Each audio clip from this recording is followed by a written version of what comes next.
Hola,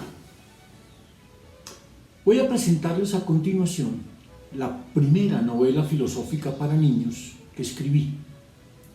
Se llama Checho y Cami y está dirigida a niños muy pequeños, entre 4 y 6 años aproximadamente. Ordinariamente se lee y discute en el aula o en el hogar con niños que cursan el primer grado de la educación básica. La novela fue pensada para trabajar con niños que apenas están iniciando el proceso de lectoescritura.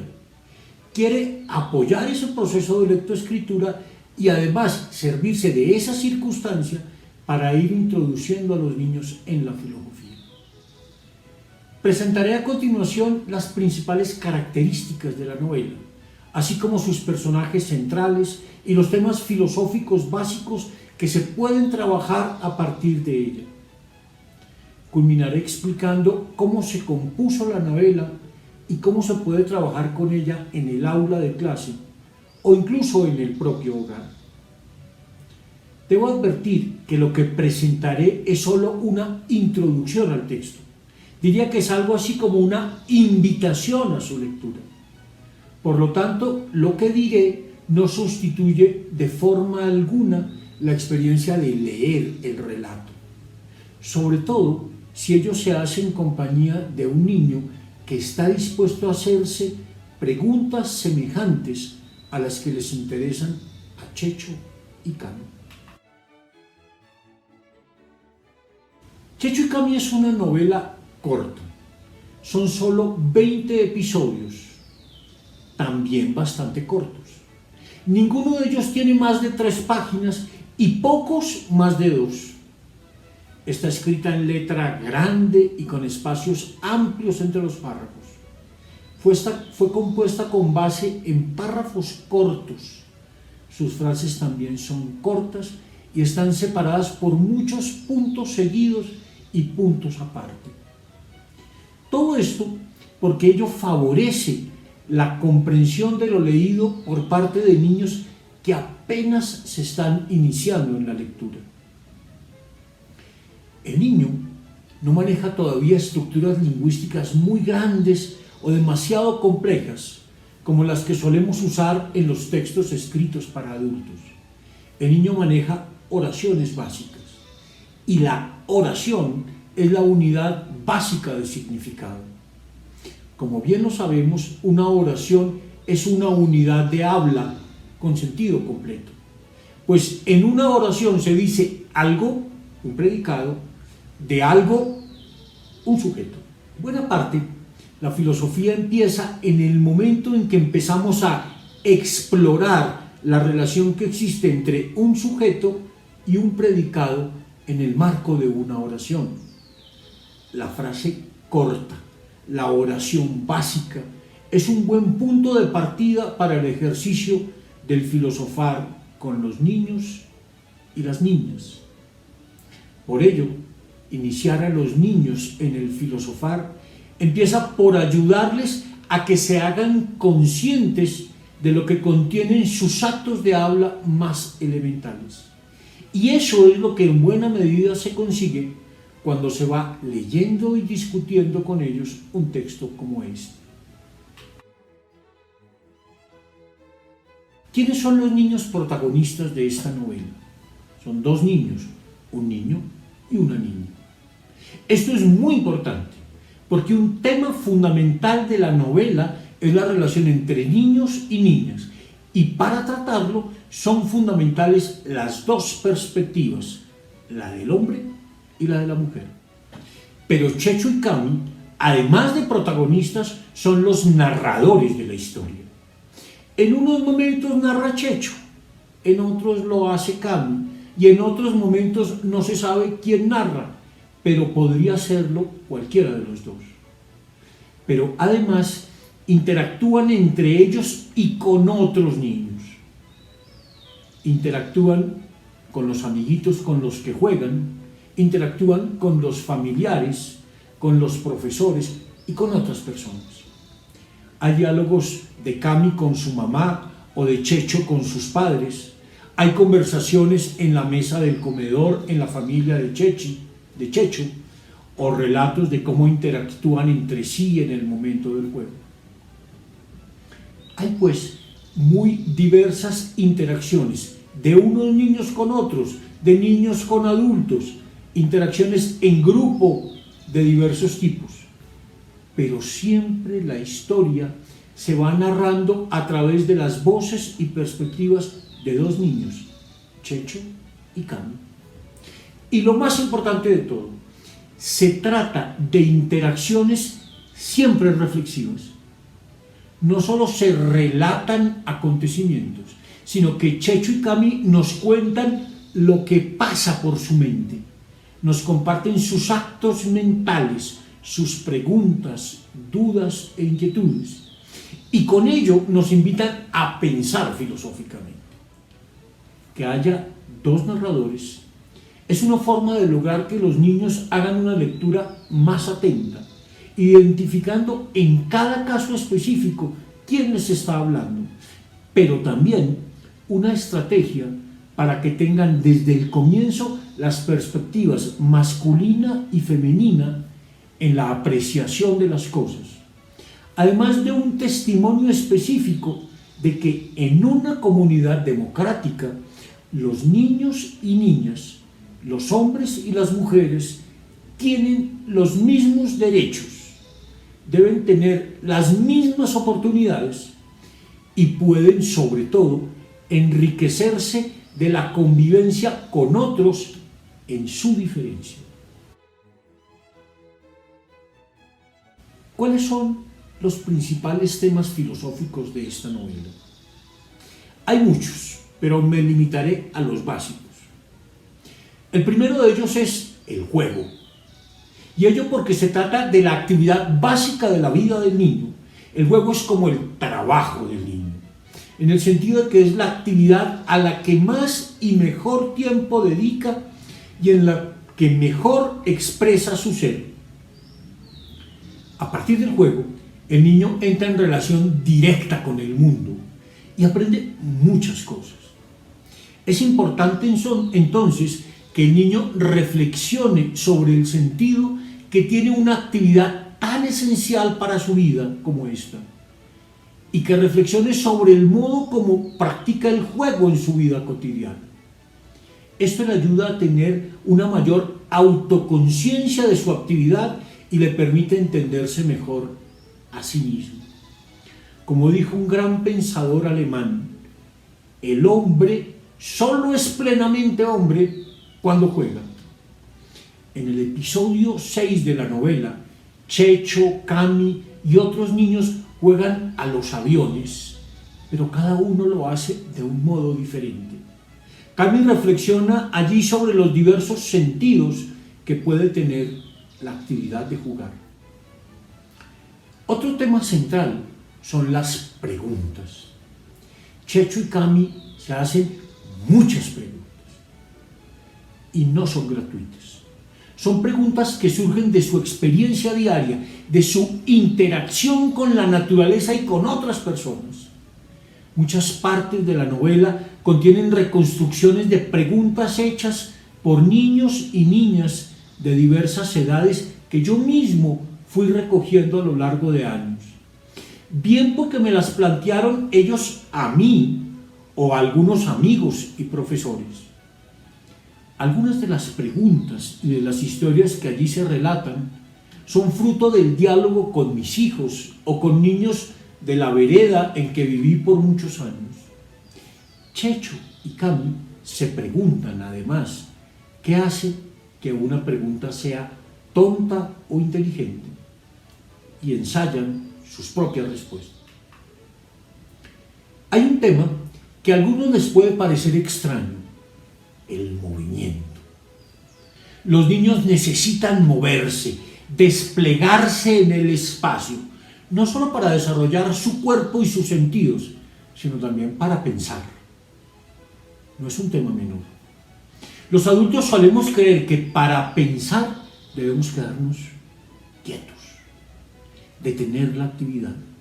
Los niños piensan mientras se mueven, y pretender que estén estáticos es coartar su capacidad para pensar libremente.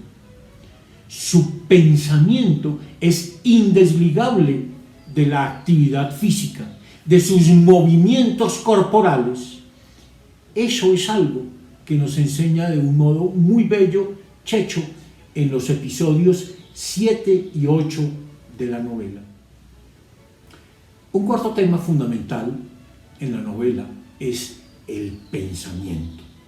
Los niños se preguntan más de una vez qué es lo que pasa en su mente, cómo llega allí, de dónde viene o cómo se forma una idea. Estas fueron, por cierto, preguntas centrales de la filosofía moderna. ¿De dónde surgen las ideas? ¿De dónde provienen? ¿O estaban allí desde siempre? ¿Se forman a partir de impresiones sensibles? ¿De dónde sale una idea? ¿Cómo se forma? ¿Cómo llegó a la mente? A los niños les interesa muchísimo este problema y Cami tiene un diálogo muy bello con su mamá a propósito de estas preguntas en el episodio 15 de la novela. Y hay muchos otros temas que se tratan allí y que pueden ser explorados junto con los niños como una forma de ayudarlos a que se planteen problemas filosóficos de diversa índole, problemas lógicos, éticos, estéticos, etc. Se trata de temas que interesan mucho a los niños y que tienen una profunda raigambre filosófica. La amistad, la relación entre el pensamiento y el habla, el sentido de la escucha, los sentimientos y emociones, las mentiras, los secretos, el amor por los animales y muchos otros temas que los propios niños van descubriendo a medida que trabajan con el texto. Checho y Cami recoge diversas situaciones en que los niños exploran su propia vida a partir de sus percepciones, preguntas y pensamientos. De hecho, gran parte de las historias que se cuentan en esta novela son historias reales, anécdotas de las que yo mismo fui testigo o que recogí del diálogo con padres o maestros. Por supuesto, reconstruyo imaginativamente tales historias y sobre todo intento poner de presente al relatarlas los conceptos filosóficos que están en juego en esas situaciones, diálogos y preguntas. Esto último es lo más fundamental. Lo que da sentido al conjunto de la historia que aquí se cuenta es una red de conceptos filosóficos. Yo mismo, a la hora de escribir la novela, me fui guiando por un mapa conceptual que elaboré como apoyo, en donde los conceptos claves sobre los que pretendía escribir se iban anudando a medida que reconstruía filosóficamente cada una de las historias que traía a colación. En muchos casos, partí de conversaciones efectivamente ocurridas con niños, especialmente con mis dos hijos, que me dejaron pensando mucho en ciertos asuntos filosóficos que me generaron perplejidad y asombro, y que luego convertí en esos episodios. Permítanme que recuerde una de estas anécdotas para conectarla a continuación con un pasaje concreto de la novela. En una ocasión mi hijo, que tenía por entonces unos 6 años, me dijo: «Papá, tengo una idea». Antes de que me dijera cualquier cosa, le devolví su afirmación bajo la forma de una pregunta. «Oye, ¿cómo se tienen las ideas?». Para mi sorpresa, él de inmediato me dio una explicación que nunca se me habría ocurrido y que más adelante se convirtió en el siguiente diálogo ficticio entre Cami y su mamá, que corresponde al episodio 15 de la novela.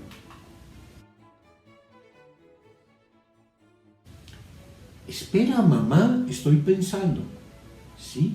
¿Y en qué piensas tanto, Cami?». «Pienso en todo». «Cami, uno no puede pensar en todo». «Entonces estoy pensando en nada». «Tampoco se puede pensar en nada». «Entonces simplemente estoy pensando, mamá, ¿ves? Eso fue lo que te dije al principio, solo que tú no me lo creíste». «Yo sí te creí, solo quería saber en qué estabas pensando». «Mamá, siempre estoy pensando». Todo el día me la paso pensando. Pero Cami, dime una cosa, ¿cómo es pensar? Muy fácil, mamá. Todo el día pasan cosas por mi mente. Es como una película. En mi mente pasan todas las cosas. Solo pasan, Cami. Tú no puedes hacer nada. Solo debes dejar que pasen. No, mamá. Cuando yo quiero pensar en algo, entonces me imagino cosas. Y entonces esas cosas pasan. ¿Y cómo haces para imaginártelas? Muy fácil, mamá. Yo solo me imagino la cosa y ¡pim! Aparece una figurita en la mente. Yo miro esa figurita y ya sé lo que estoy pensando. ¿Y cómo se llaman esas figuritas? Se llaman ideas. ¿Y siempre tienes muchas ideas en tu mente? Tengo muchos pensamientos que pasan por mi mente. Las ideas tengo que inventármelas yo. ¿Y cómo sabes qué significan esas figuritas, Cami? Yo sé leer esas figuritas que hay en mi mente. ¿Y yo también podría leerlas, Cami? No, mamá, ¿cómo se te ocurre? ¿No ves que es mi mente y no la tuya? Son muchos los temas filosóficos que se pueden examinar a partir de la lectura de una novela como Checho y Cami. Pero, ¿cómo trabajar con esta novela? ¿Cómo hacer filosofía con los niños a partir de un relato como este? Lo primero que hay que hacer es garantizar que se haga una lectura atenta y pausada de la historia junto con los niños. Se puede incluso leer más de una vez cada episodio, pues los niños no suelen tener problema con volver a escuchar una historia que les guste. Y esperamos que esta les guste. Pero hay que dejar que ellos mismos se apropien de la historia y sobre todo que lo hagan reflexivamente. Hay que dejarlos que se planteen sus propias preguntas y hacer el esfuerzo para que esas preguntas sean cada vez más amplias y profundas y no se queden simplemente en la historia contada. Se trata de conceptualizar, y para que el padre o maestro que lee el texto con ellos pueda ayudarles a esto, a conceptualizar, se le ofrece un texto de apoyo, el manual Explorando nuestras mentes, escrito por mí mismo, que comenta cada pasaje de la novela y ofrece planes de diálogo que les ayuden a explorar sus propias ideas, así como actividades y ejercicios que les permiten reforzar y recrear los conceptos con que vienen trabajando. Después de leer y comentar la historia libremente, se pueden aprovechar los planes de diálogo que allí se ofrecen para explorar diversos tipos de ideas filosóficas, o se pueden hacer con el niño algunos ejercicios y actividades que allí se proponen. Ello debe ayudar a que los niños empiecen a formarse los hábitos propios de la investigación filosófica: el planteamiento de preguntas sugerentes, el examen de la forma como razonamos, el análisis del lenguaje que utilizamos al hacer nuestros juicios, la exploración de los supuestos de nuestros pensamientos o la previsión de las consecuencias posibles de todo lo que hacemos. Dicho manual ha sido pensado como una verdadera caja de herramientas para iniciar a los niños en el filosofar. Tales herramientas, sin embargo, deben ser usadas de forma selectiva y creativa. No se trata de hacer todas las actividades que allí se proponen, sino solo aquellas que verdaderamente les sirvan a los niños para que aclaren, exploren y recreen aquellos conceptos filosóficos que ellos mismos han venido elaborando. Tales herramientas no se deben usar de forma mecánica, sino inteligente y creativa. Se trata de comprender mejor lo allí narrado y de disfrutar la narración. Bienvenidos a esa aventura del pensamiento que es la filosofía hecha con los niños. Bienvenidos al mundo de Checho y Cami. Que nos dejemos atrapar por sus pensamientos y preguntas. Hasta pronto.